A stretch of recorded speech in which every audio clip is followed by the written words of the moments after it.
There is an encounter of a lifetime. This is so incredible to see. Very unusual indeed. I've never seen anything like it.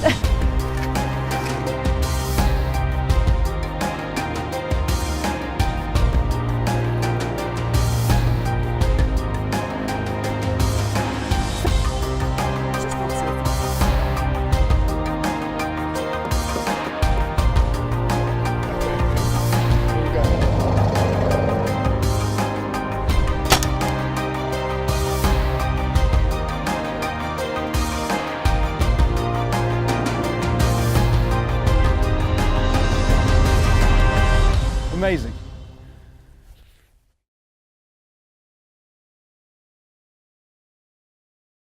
I'm here at Imire Rhino and Wildlife Conservation, and this is Riley, who will help me around. Absolutely. Hi, nice to meet you, Riley. Pleased to meet you. So tell me, what is so special about Imire? I think the thing that makes Imire is very family orientated. It's a bunch of family members together who have been here for 3 generations that are fighting to protect wildlife in Zimbabwe. And we've got a very small conservancy, and it's been going since the early 70s, where my grandfather started it. And he had a passion for wildlife, and he saw a need to protect wildlife.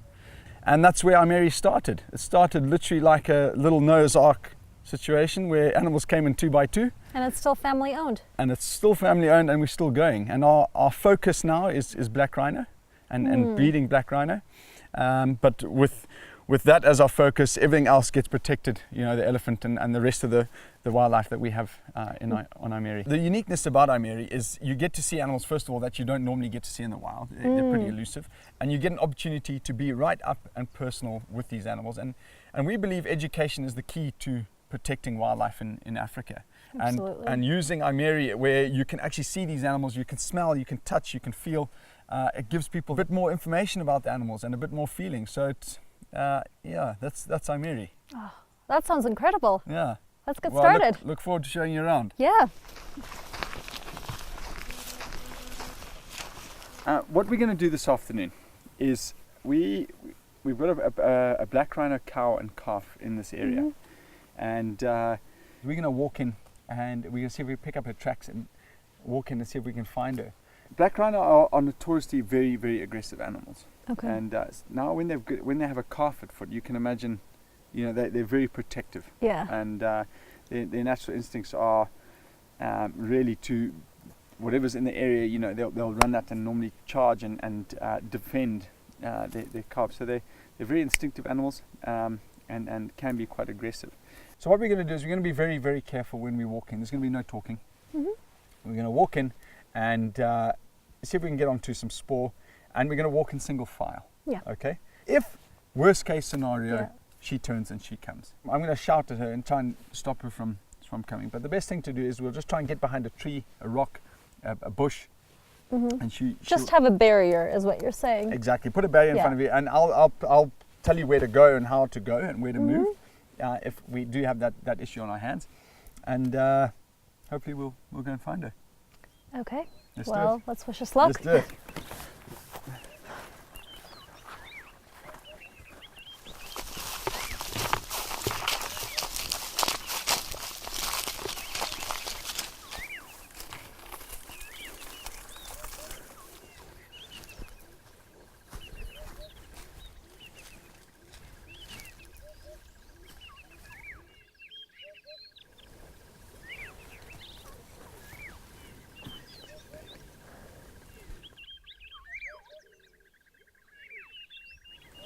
So she knows that we're here. She knows that there's people here. Yeah. But any loud movements, and that will alert her immediately. And she'll run away. She'll either charge or she'll run away. To witness a black rhino with a calf in the wild is pretty rare, pretty extraordinary, and it's an absolute privilege to be able to witness that. And you know, I don't know what the future of the rhino is. You know, they predict by 2020 you won't see this, and that's the rate of the poaching that's happening at the moment. So that's only in a few years. It's pretty frightening. That is very scary to think of. Yeah. So it's really important that you know, these little rare encounters that you have. It's very special. It's real.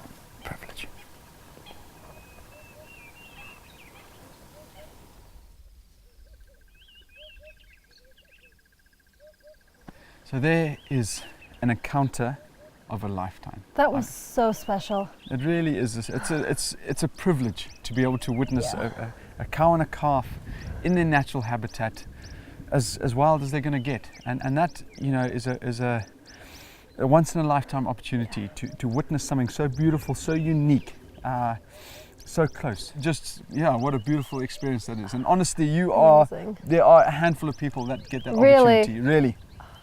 I feel so privileged right now. Good. I'm glad. Yeah. This morning what we're going to be doing is, this is a demonstration of what our elephants can do. So what we're going to be doing is, you're going to be the poacher today. I'm going to be the poacher. You're going to be the poacher, and we're going to act as if you've come into the rhino pens, shot a rhino, and then you're going to take off. Running. Okay. Running. We're going to have to take off one of your boots, okay? We're going to give it to the elephant so they can get your smell. I've just acted out as though I've shot a rhino. I am a poacher, and now I have to run, so let's go. I've never been a good runner, so I'll probably be out of breath before I know it. So far, I'm kind of regretting not doing a warm-up.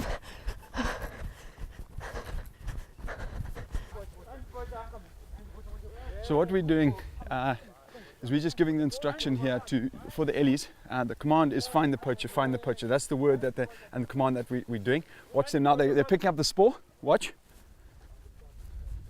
They are right on my track. I mean, bang on. It's actually quite frightening. Game over. They're here. This is so incredible to see. They found me. That's it. I don't know what to do now. Wow. There we go, guys. They found the poachers. That was 500 meters of solid tracking by these elephants. You can see they picked up the poachers. You'll see the poachers coming into screen just now. And that, to you guys, is one of the finest things you can see. An elephant using its senses. There was nobody knew where the poachers went. We picked up the spoor. Elephants were on the track, and these Ellies just went. And just through a simple command, find the poachers were right behind the anthill. And if you watch them carefully, these elephants were just using their sense of smell when they were moving, Mac being the dominant bull, and they're there. They're the poachers. Amazing.